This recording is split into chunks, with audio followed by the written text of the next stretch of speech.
Our next guest is pointing to a different culprit behind the whale deaths: climate change and shipping lanes. Regina Asmudas-Silvia, the executive director at Whale and Dolphin Conservation in North America. Regina, thank you so much for coming on, for sharing your expertise. I wanted to ask, in your opinion, what is causing these whale deaths? Based on the information that's available, based on the ability to do the necropsies and the examinations, most of the animals that have been examined have evidence of vessel strikes. We've seen a number of species that have had a change in distribution as a result of a change in climate and changing prey bases, where they're going to go look for food, where they're finding food. There's been some fishery management changes that have led to an increase in abundance of menhaden, the small schooling fish, particularly in the mid-Atlantic and the New York Bight area. And we don't know how whales find their food, but they're good at it. So there have been an increase in the number of whales going into that area looking for food.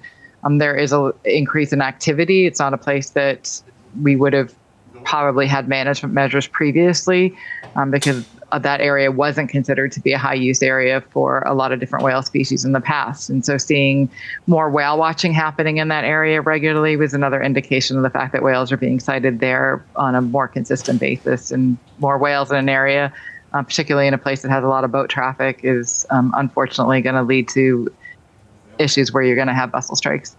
Is there anything else that you can point to other than boats, entanglement, relocation because of climate change, that you can blame for the whale deaths?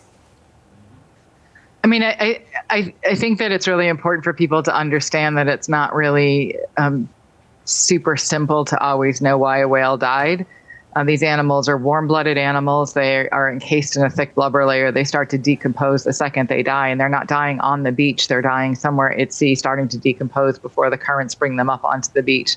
At that point, there are some really skilled stranding responders in the mid-Atlantic area in particular that are going out and trying to examine these carcasses. And a post-mortem on a large whale is a lot of work, and it's not something simple to do once the tissue starts to decompose. So when they do these postmortems and they're looking inside of whales, they're looking for things like, is there bruising, are there broken bones, are there evidence externally on signs of entanglements, are there ligature marks, are there cases of disease.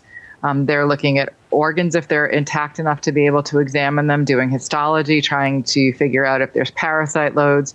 You know, the question of ears has come up quite a bit, and the small hairs that are on the ear decompose almost instantly after those animals are, die. So it's not so simple to have a carcass wash up on the beach and do the extensive exams that I think some of the public think that are possible. So where those exams can occur and what they can find in those cases have, in that particular area, really have been pointing to vessel strikes.